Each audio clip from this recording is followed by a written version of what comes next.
Welcome to Biz Help for You with host Candy Messer.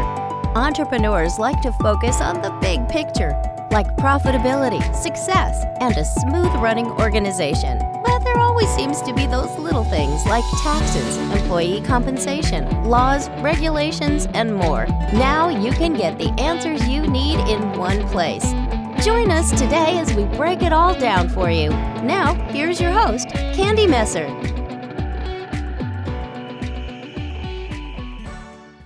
Hello and welcome to Biz Help for You with Candy Messer. Thank you for joining us today. I hope you found the information on last week's show, using Google Ads effectively, informative. If you are unable to join us and would like to listen to the show, links can be found on my Facebook and YouTube pages, as well as multiple favorite podcast platforms. If there are questions you have or topics you'd find beneficial, please reach out to me at media@abandp.com. Now let's learn a little bit about our guest today. Peter H. Christian was a founding partner and president of SB, a business consulting firm in northeastern Pennsylvania. Previously, he was an executive at Crayola Corporation. He has worked with 300 plus clients in business development, profit improvement, operations, IS selection and implementation, and project management. He has 40 plus years of experience in strategic and facility planning, CI, lean, and supply chain.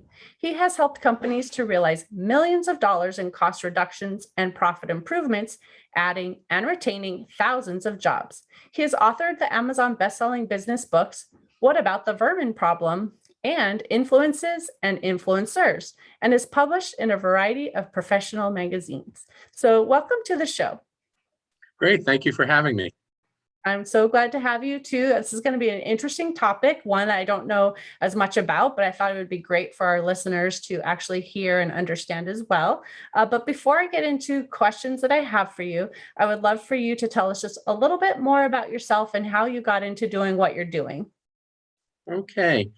I think it started when I was going to college and was looking for what I wanted to major in. Originally, I thought I was going to be an electrical engineer or a mechanical engineer, but the school that I went to, Rutgers University, had an engineering orientation program where you got to hear all the different disciplines, and I believe there were 12 or 14 different disciplines. And during one of the orientations, and I actually paid attention to them because a lot of people slept, I heard this thing called industrial engineering, which I knew nothing about.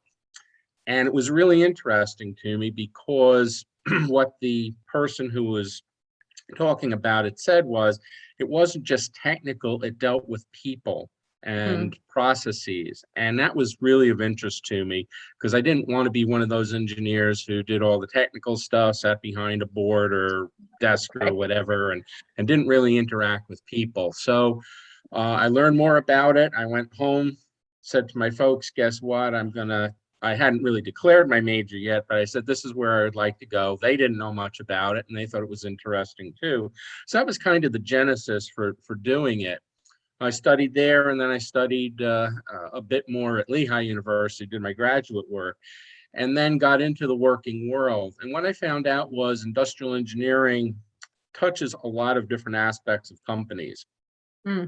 Particularly in the business realm. And that was really of interest to me. So I not only was dealing on the technical side, but I was dealing on the practical side with day-to-day operations, production of goods, a variety of other functions throughout the company. So it really gave me a broad-based experience. And I think that happens with a lot of people who go into that discipline in school, is they don't wind up being engineers per se. They go into a variety of different aspects of business. So that was kind of the start for me, and my career just kind of evolved as I went through it. I started as an industrial engineer, but certainly got involved in other things because of my interest and the fact that the companies, particularly Crayola, encouraged people to work outside of their job descriptions and outside of their functional areas, which was great. We weren't just siloed into whatever it is we were doing. And a lot of companies do that. In fact, we were bought by Hallmark, and they specifically did that. Their people were very narrow, and we went, wow, this is, thank goodness we don't have to do that where we come from. And they were kind of amazed at all the different pieces of the business we got into, because they were very limited in what they were Mhm, allowed to work on and do. So I'd say mhm. that was the start, and how I kind of wound up where I wound up career wise. Perfect. Well, before we get into, the actual discussion on how to have continuous improvement, which I know you've also abbreviated CI. So if we use that abbreviation CI, it will be for continuous improvement. Can you actually give us a definition of what that means? Continuous improvement is nothing stays the same. We deal with changes in business, we deal in changes in life, and we need to adapt to those things. And also, no matter how good things are, they could always be a little bit better Hmm. tomorrow than they are today. Hmm. So continuous improvement is really about looking for ways to make things better, a little bit easier, and they're typically not big things. Too many Hmm. people think that improvements have to be these humongous breakthroughs and that. They're little things, because most of the problems that we run into are little problems on a day-to-day basis, and they're annoying. And we said if we could only do it a little bit differently or get rid of it. Yeah, you're laughing, so you know what I'm talking about. Right. Hmm. So it becomes Yeah. a culture for the company to have people doing that. It's Hmm. expected that as they're doing their day-to-day functions, they're also looking at those little things that annoy them or annoy other people, that if were removed, they wouldn't have to deal with them. It's not Hmm. just dealing with it for today and then it crops up again tomorrow and the next day and so forth, but really getting rid of it. So it truly is continuous. It Hmm. means that each day you're expected to look at that. And in some places, it's very formal. At the end of the week, people have to report out on what it is that they actually did. They're also Hmm. controllable. They allow people to make the changes that would circumvent those issues or problems. So it gives them control over that. If it gets a little Hmm. bit bigger, where dollars are involved to be spent, and there may be some major change that's necessary, then it's got to get kicked up a bit. But by and large, people have control over making the changes to the things that annoy them, and that they could make improvements on. Right. And this all sounds like a great idea, right? There's a problem that you could easily, do something to make it a little bit better and fix it. So if it's such a great idea, then what are the main reasons that companies are not successful with having these continuous improvement programs? Mystery to me, but from what I've observed, in some cases, companies with the best of intentions want to get started and then say, well, we don't have the time to do that, Mm, when they're particularly busy with things. And then similarly, when things slow down, they say, well, we don't have the money to do that. mm, So there's always an excuse for not doing it. If you make it, as I mentioned before, part of the ongoing daily process, so it's part of what you're doing normally. As you're doing it, you're looking at how you can improve it. It doesn't take any extra time. So that's really just an mhm, excuse, the time. That brings you back to commitment then. Are they really committed to doing it? Are mhm, they afraid to make the changes that are necessary in order to make the improvement, or the change, or whatever you want to call it? In some cases they are, but in a lot of cases, in the ones where it doesn't work, they aren't. mhm. They just kind of throw it out there, but there's no follow up. They really don't support it. So people hear, yeah, I'm supposed to make improvements, but what does that mean? Nobody tells them, nobody checks on them. Like I said, some companies actually ask for a report out from their people, and they expect them to make changes on a regular basis and throughout the week. When not, Mhm. there's no follow up like that, you lose it right away. If there's Right. not attention to it, if it's not a priority, if it doesn't become what we affectionately call part of the company culture, you lose Mhm. it over time. And I'm Right. sure we'll talk about what my role is in that, or people like myself. When we're there, we help to provide that impetus for them to do it. But when we Mhm. leave, nobody picks up the mantle and runs with it, and that's when it starts to fall apart on a long-term basis. So, Right. Well, as you were talking, I was even thinking, you know, especially depending on if it's a bigger company, though, too, why not empower employees to be able to say, there's a problem here, and I think this is what could help make it better, and let them try it and see what happens instead of having to kind of go up the chain of command and get permission or something like that. So, wouldn't that make sense, to do it that way? it would, but unfortunately, companies that tend to get bigger also tend to get more bureaucratic. They start to put rules and regulations and policies and procedures in place, and they start to limit their people. Hmm. I can't tell you how many people, when I would work with them, would say, well, we wanted to do this, but we were told that's not your job. Just pay attention to your job. Do what you're supposed to do on a normal basis. That's not your role or your responsibility. And those were typically in large organizations. They set guidelines. They said, this is what you do it on a daily basis, and don't work outside of the lines, color Hmm. within the line, so to speak. And Right. and that's unfortunate because these are the people that are the experts. They deal with the stuff on a daily basis. They deal with the problems and the issues, and they want to contribute, and they have good ideas because they are thinking about it. Nobody goes to work. Nobody wakes up in the morning, goes to work, and says, "I can't wait to see what problems I'm going to run into Right. today." Right. They're probably saying, "Gee, I hope I don't run into any problems today, and I really get done what I wanted to get done because I didn't get to do that yesterday." Hmm. But unfortunately, they're not encouraged. They're not supported to do it in a lot of cases. So they give up doing it. They think about it. And so when somebody like myself talks to them and they go, yeah, they told us that, but they really don't mean it. That's a tough obstacle to overcome because you've Hmm. got to convince them that maybe this time is a little bit different than the other times, and that they will be listened to. But it makes sense. You've got all Hmm. these people there, you've got these experts. Why don't you use them? Right. It's a mystery to me. Well, so if someone's listening and they're a business owner, of a smaller company, or maybe they're a manager of a larger company and they're like, yes, this sounds like a great idea and I want to implement it. What Yeah. can I do to be successful in actually bringing that about? They should bring somebody in who's done it before.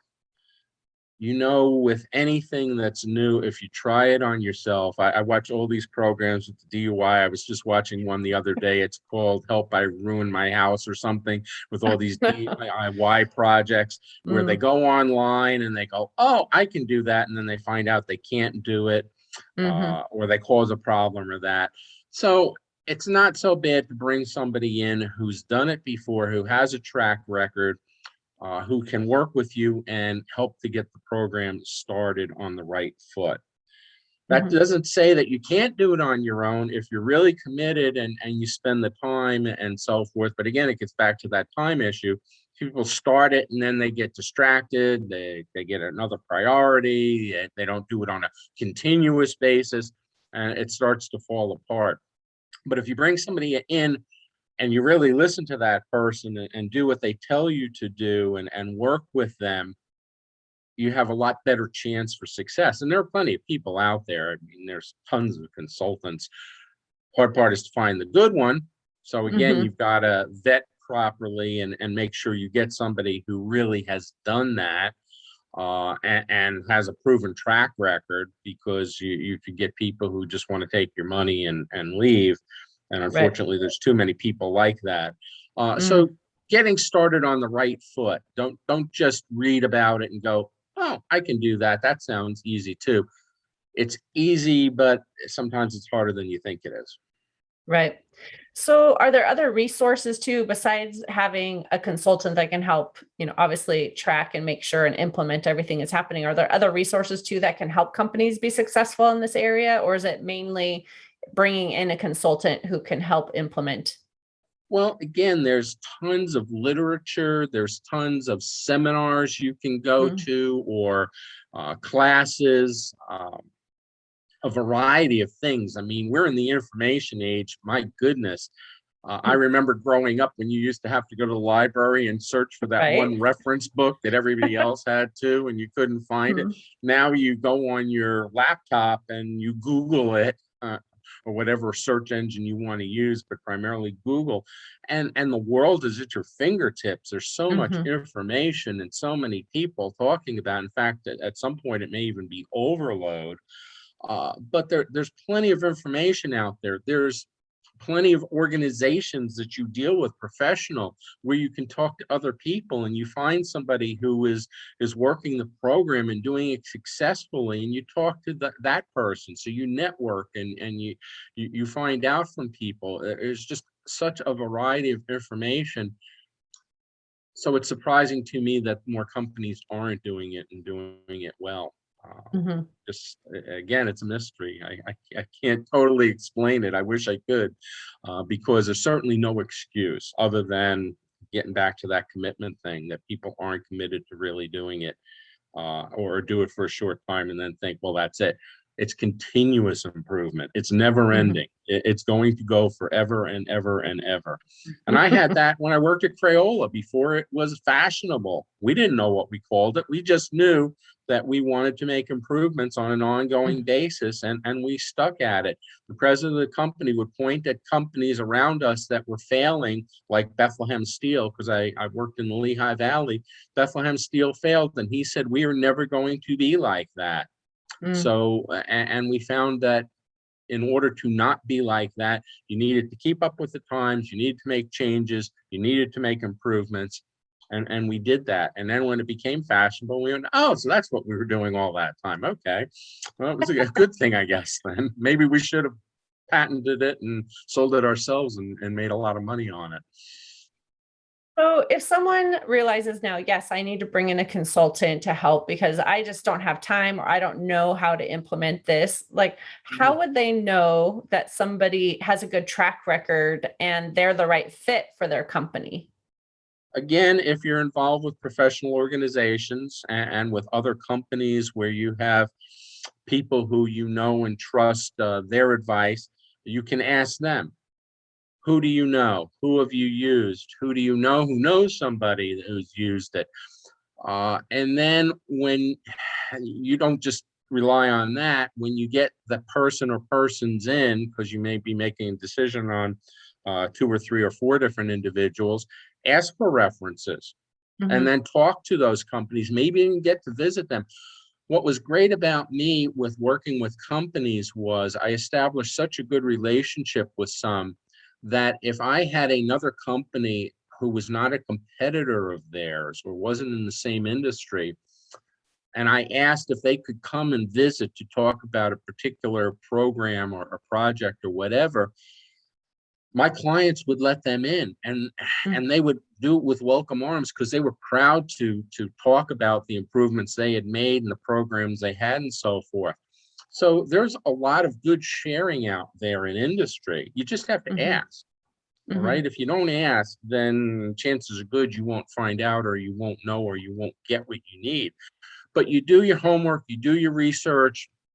Uh, no guarantees. Of Okay. course. It's a help, but Right. just because one person had a good experience doesn't mean you're necessarily going to have one, but your odds are a lot better in doing that. Mhm. Again, I worked with 300 companies. I probably at least half of them, if not more, if I went back and I have on occasion asked them to be references, they will willingly do it because they had a good experience, and they're happy to share and help with other companies. So, so do your homework Mhm. and find out as much as you can about the person before you hire them to do an important project like that. Right. So are there consultants that specialize in like certain areas? So where, you might have multiple areas in your own business that need improvement and you might need more than one consultant, or would one person really be able to come in and identify a lot of the different areas that need some help and can make those changes? There are people who say they can do everything. I would be careful of those because Mm. no one individual or organization can do everything. Even the consulting practice that I had, we would be asked about certain specialties, and we would have people who were alliances with us who could provide that expertise. For instance, if it got into sales or marketing, we were not sales and marketing people. Mhm. So we would have people who could help them with that.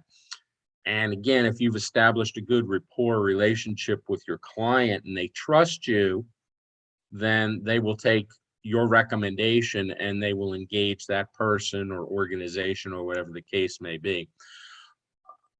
You can have a fairly broad breadth of Mhm. things that you do, but nobody and no one organization can do everything. If they do, Right. I'd be very, very careful about that because uh, they may, but they may not Mhm. do it well. All right. Right. Or they may not, and you find out. I still remember a commercial where a guy brings a car in and it's a foreign car and he brings it to the mechanic. He goes, I always wanted to work on one of those. You don't want that for your consultant. I always wanted to work on that kind of thing. Yeah, this will be a good. No, you don't want that. You want a track record. Mhm. Exactly.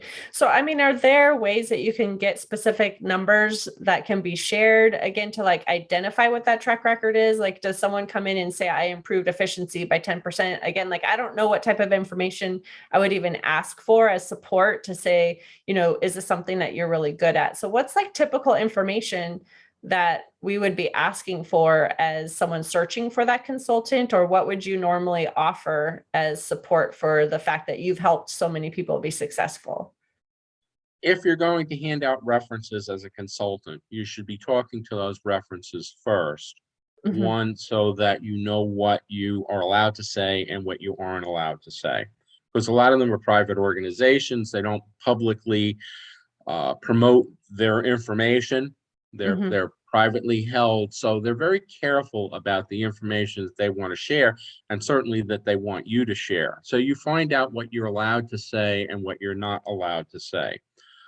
Then, providing them as a reference, the prospective client can talk to them and they can check out. So when you make claims, I help the companies to improve their productivity by 50%, uh, they should be able to talk to the individual or individuals in that company, and they should be saying, oh yes, Peter helped us to improve by 50%.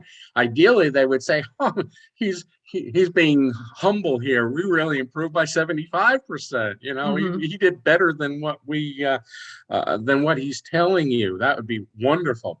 There's nothing like somebody who has made the improvement to to be your advocate.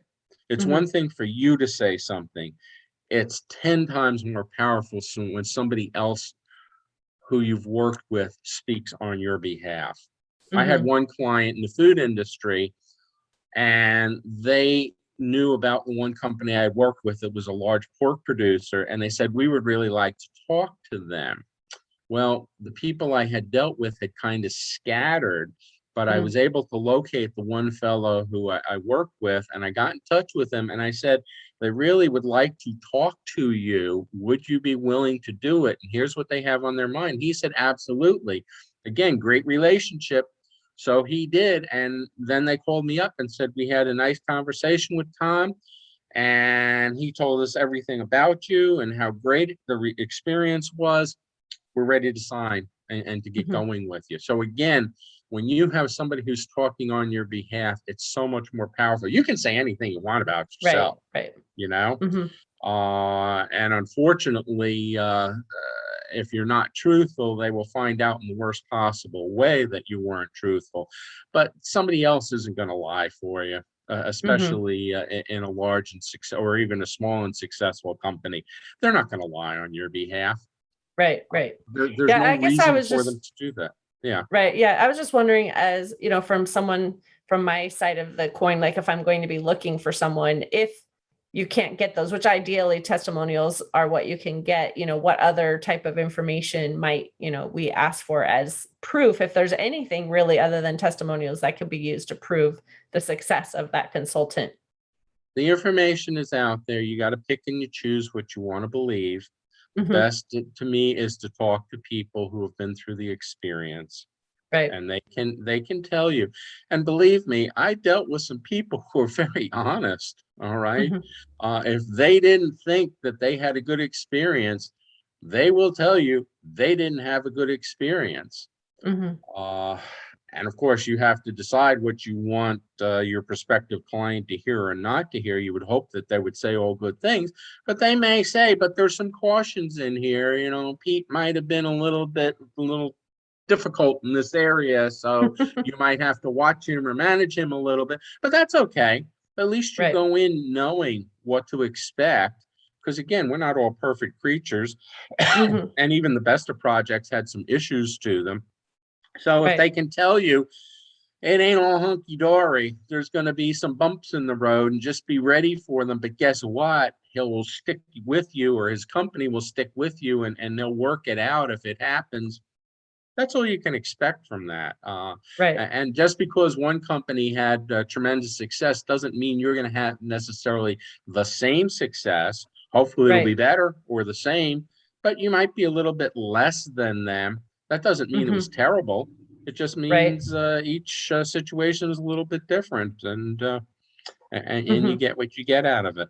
So, Well, I can imagine that obviously a lot of it is up to the company and the employees and those who are supposed to be implementing those changes too, because you can come in with a great idea of how to make that change. But if people are hesitant or they don't implement it, obviously it's not going to show a success, but it's not that that wouldn't have worked. It's just it wasn't implemented. right. I've Mhm. had a couple of experiences where people wanted guarantees. Mm. And my comeback to them was, are you going to guarantee me that you're going to do exactly what I told you to do? And are you going Mhm. to do it the way I instructed you to do it? Because I have no control over that. If you go Right. off on a tangent and do something different and it doesn't function properly, that's not my responsibility and my fault. And Mhm. also, at the end of the day, you own whatever it is we come up with. If Mhm. you don't, if you're relying totally on me, we might as well not even have this engagement, because that's wrong. Nobody can make you successful. You can Mhm. make you successful. Mhm. The consultant's not there because, like I tell them, I'm going to walk out the door someday. When I walk out the Mhm. door, are you going to continue to do what you should do? If you do, you'll be successful. If you don't and you have problems, don't look at me. I remember I dealt with one company, and we came up with all sorts of recommendations for them, and they bought off on all of them. They said yep, yep, yep, yep, yep, and we had them monetize what those recommendations would be worth to the company, and it was about $500,000 in savings on an Wow. annual basis. So a year goes by. A friend of mine, because we went through an agency in Pennsylvania known as the Ben Franklin Technical Partnership, uh, the agent there calls me up and he says, I just got a call from this company and from the person who's leading their improvement, and they've gotten absolutely no benefit from any of the recommendations that you guys made. And I went, wow, Hmm. considering they were the ones who monetized it, they put the numbers down. So what problems did they have with implementation? And he said to me, oh, they didn't implement anything. Mm. And I just sat there and went, why are we having this conversation? If you don't implement anything, why do you expect you're going to get improvements? You've got to Right. implement. And we asked them if they wanted us to stick around and to work with them on implementation. They said, no, we got it. We've done this a million times. Well, they didn't do it. So Mhm. I said, really, Jerry?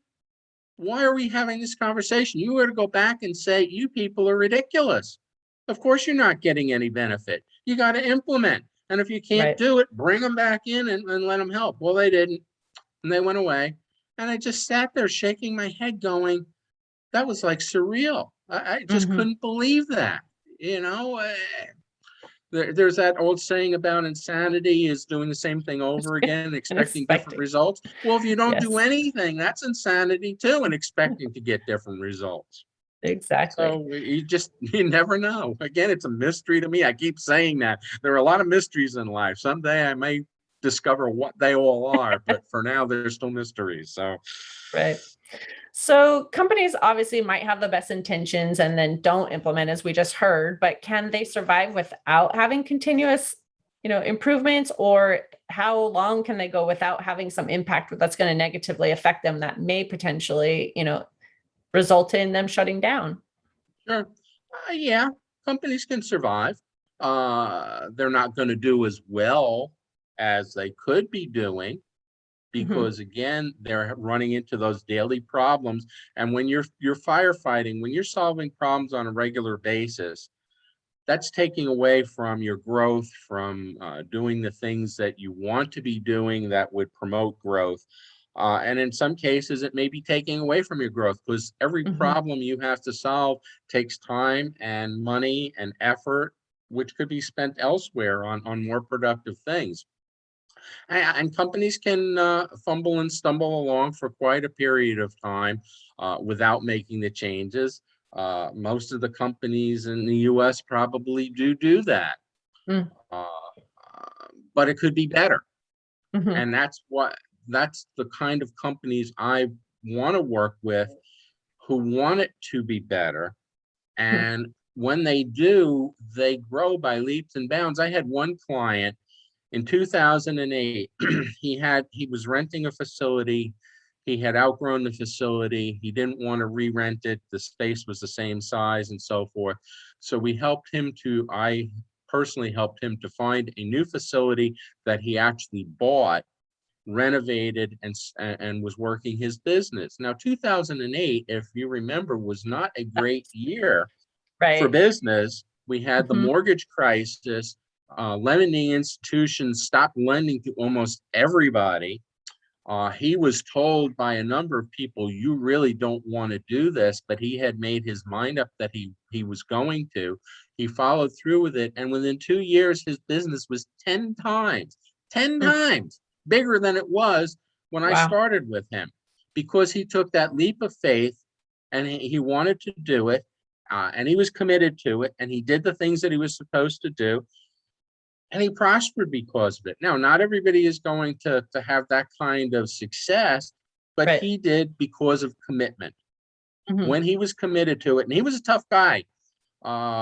If he wasn't committed, he would take forever. Sometimes it was maddeningly slow in Hmm. his decision process. But once he was sold and committed to it, nobody moved faster than he did. So Hmm. it was both ways. Great guy. One of the Hmm. nicest people I ever met, one of the people you would want to see succeed. And he was committed to doing it once he was sold on it, once he understood all of the aspects of it and what was necessary. And he was ready to take that leap of faith. Now, he could have failed. Hmm. He could have very easily failed. It was not a good time for business. We Right. were struggling a bit as a business at that point. We had lost business to people who had pulled back on their consulting efforts because of lack of money and so forth. But we followed through with him, and he did a great job and was extremely successful. One of the great success stories I think I've had in my consulting career. So. Hmm. So, and I know we might have touched on this a little bit because it takes time or effort or things like that too to implement changes. But other than that, do you think there are other reasons why a company wouldn't want to do the continuous improvement? And why do you think that would be? As I mentioned, there's the excuses. We don't have the time, so they're not making a priority. We Mhm. all have the same amount of time. I do that to Mhm. people. I'll say, what does the number 168 mean to you? And Mhm. usually you kind of get that. We all have 168 hours in a week. Mhm. We all have, it's a fact, okay? There's no debating it. 24 hours a day, 7 days a week, 168 hours. What you do with those 168 hours is up to you. What you Mhm. put priorities on, what you decide to spend your time on or not is up to you. Continuous improvement isn't a full-time job, it's an ongoing job. And again, it's part of your regular work effort, should be. Mhm. So it shouldn't take extra time. But even if it took 15 minutes a day, Mhm. you can, out of 24 hours, and I forget how many minutes that is, I have to multiply. But anyway, what's that, about 16,000 I minutes forget a the day? number too, but yeah, Yeah, it's a pretty it's a big lot. number. All right, 15 minutes, you can't afford 15 minutes? Really? 15 minutes? Mhm. Are you kidding me? Um, so you get into that. So I think that's one big reason. I think another one is fear of change. Mm-hmm. We are creatures of habit, and we have gotten very comfortable with what we do, how we do it. I hear a lot of that. Well, we've always done it that way. I hate that Right. statement. There's a lot of cartoons about that and so Right. forth and so forth. So even though we know that we need to make a change and that a change is necessary, it's dancing with the devil you don't know versus the devil you do. So people are afraid to make the change, so they don't take that step. In Right. Steve's case, he took the step. He said, "I'm going to do it. I am committed to it." And heck, to do continuous improvement is not as big a commitment as building an entire new facility and spending millions of dollars and Right. putting your financial well-being on the line and so forth. But yet they don't, Mm-hmm. for whatever reason.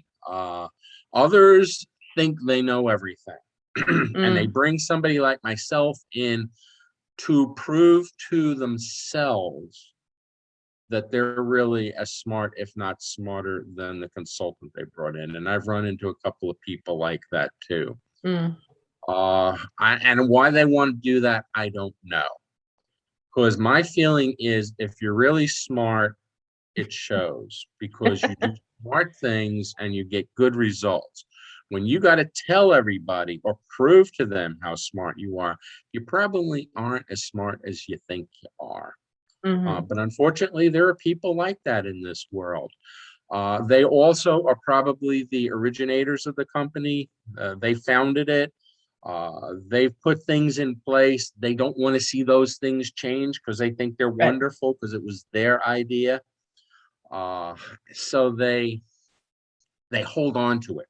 I watch all Right. these shows on TV. I don't know if you watch any of them. Gordon Ramsay, Robert Mm-hmm. Irvine, John Taffer. They go in to fix businesses up, and people are telling them all the wonderful things they're doing, and they look at them and they go, "Well, thing is, they're so great. Why am I here? Just Mm-hmm. keep doing what you're doing." Well, we're not. We're losing $10,000 a month. Well, then things can't be all that great, you know. Right. They say it a lot more direct than I do. Maybe it's because they can get away with it being on TV. I probably would get thrown out the door if I said some of the things that they said, especially all the F-bombs that Gordon Mm-hmm. Ramsay throws. Mm-hmm. But you think it like, well, why am I here then? If things are so Right. great, just keep doing what you're doing, and Godspeed. Don't spend the Exactly. time and the money. Mm-hmm. Save yourself a lot of effort and agina and whatever else you're going to go through, and just keep doing what you're doing. So, Mm-hmm. yeah. So if somebody realizes, like, yes, I want to implement this, like, is there a right or wrong way to get started? The wrong way is, first of all, continuous improvement, as I mentioned, is not big things. And the Japanese is really kind of a spin-off of the Japanese with Kaizen. And Kaizen is making ongoing, daily, small improvements. Again, things that the worker can control and manage and do on his or her own. When you get into bigger stuff, that's known as innovation. And that's Mm. where you have engineers, hired skilled professionals and so forth, looking at new systems and new equipment and things like that. And that's completely different.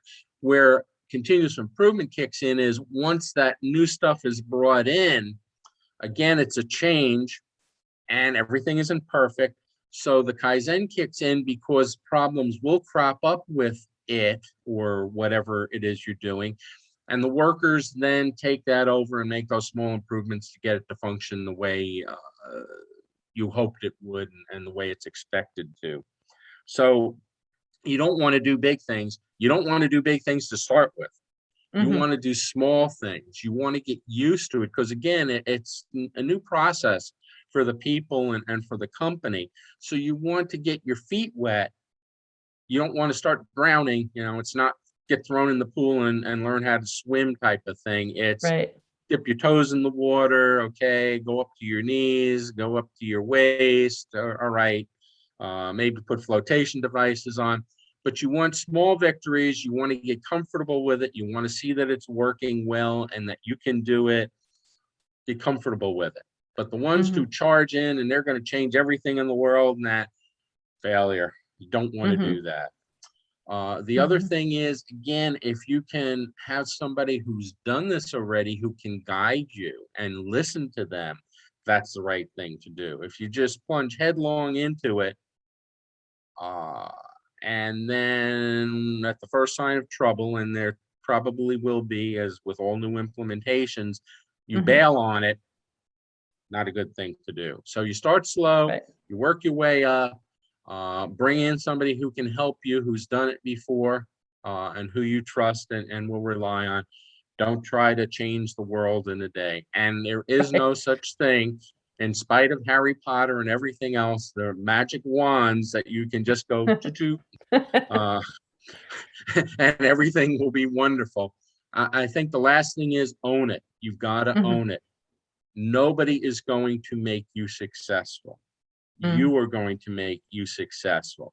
There are people that will help you and can provide guidance and assistance and recommendations and maybe do some work here or there. But at the end of the day, they're hired help and they will go away. And you better have bought into it. You better have ownership of it. You better continue to do it when those people leave, or it's going to all fall apart because you relied on them. And nobody should be relying on outside people. You should rely on yourselves. One of the best companies I had, they brought myself and my company in for what they called the one-offers.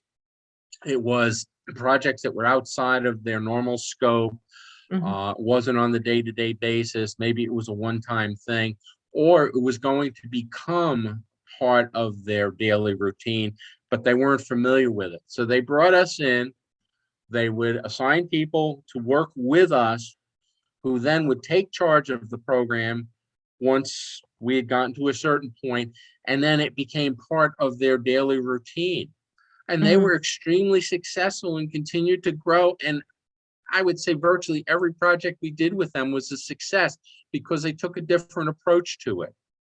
They took ownership of it. They wanted to understand it. They wanted to be part of it. They wanted to do it. Big success over what are you going to do to help me and how can you turn my business around? I can't. You need to turn your business around. I can help you to do that, but I can't do it by myself. And I can't do it over the long term either, unless you make me part of the company, in which case then I'm not a consultant anymore. Now I'm part of the company. So exactly. Yeah. Well, this has been interesting. I know we're running short on time, so I would love to ask if you have an offer that you would like to share with the listeners. Well, as you mentioned, I'm the author of 2 books. What About the Vermin Problem? And in there, I talk about different stories in regards to some of the stuff we talked about of company failures and successes that I think is a good learning experience for people. I followed that up with a second book, Influences and Influencers, to talk about not so much consultants, but people in our lives who have and in our business careers who have an impact on us and how we think and how we operate. They're both on Amazon. I think they're great reads, as do a lot of the people who have bought them and gotten back to me and done reviews and talked to me about it. So certainly look those up. I think they would be of big help to you. If you have further things that you would like to know about in regards to continuous improvement programs that you're trying to do or are doing and maybe not, it's not going as well as you expected it to, and would like some words of advice, and I will do that on a for free basis as long as it doesn't become too time consuming. If it does, then we can talk about a different arrangement. You can get in touch with me, and that's 3 ways. You can do it through my website, which is Pete, P-E-T-E, Christian, C-H-R-I-S-T-I-A-N, books.com. So it's all one word, PeteChristianBooks.com, and you can leave me a message there, and we can then follow up. You can find me on LinkedIn. Peter Christian, and I'm listed under author and adjunct professor and speaker and consultant, because there are quite a few Pete Christians in this world. So you'll Okay. find me. Or you can email me at my letters, phchristian, and then the number 53 at gmail.com. Any one of those three ways, get in touch with me. Say, I heard the podcast. I really enjoyed it. I have some questions. I would like to start a program, or I've started a program. And again, it's not functioning as well as I would like it to, or I think it could be better, or whatever the case may be. Or I'd just like to bounce some things off you and see what you think. Any one of those three ways, get in touch with me. I will be happy to have a conversation with you and see what words of wisdom I can provide that'll help you in your situation. Perfect. So how that Well, turn off? I appreciate that. Thank you so much, Peter, for being a guest on the show and sharing on this topic. I found it very interesting. It was something I didn't know as much about. I mean, you know the topic, like improving things, but just the topic of continuous improvement, I found it very interesting. Well, So good. thank you. Thank you again for having me, and I hope your listeners get a lot of value out of this. Thank you. Yes, and I do want to thank the listeners too for tuning in. I hope you found this topic interesting and that it helped answer some questions on why continuous improvement programs fail when they do not have to. And if you have any additional questions or comments, be sure to reach out to Peter at the links he shared, or you can send us a message at media@abandp.com. And would you please share our show information with those you know? I'd greatly appreciate your support. I hope you can join us for next week's topic, Moms in Business. And please remember, you can connect with us on Twitter, Facebook, and LinkedIn. And my website is abandp.com. And of course, you can find the podcast posted on multiple favorite podcast platforms, including Google, TuneIn, Stitcher, iHeartRadio, and Spotify. Until next time, have a great week.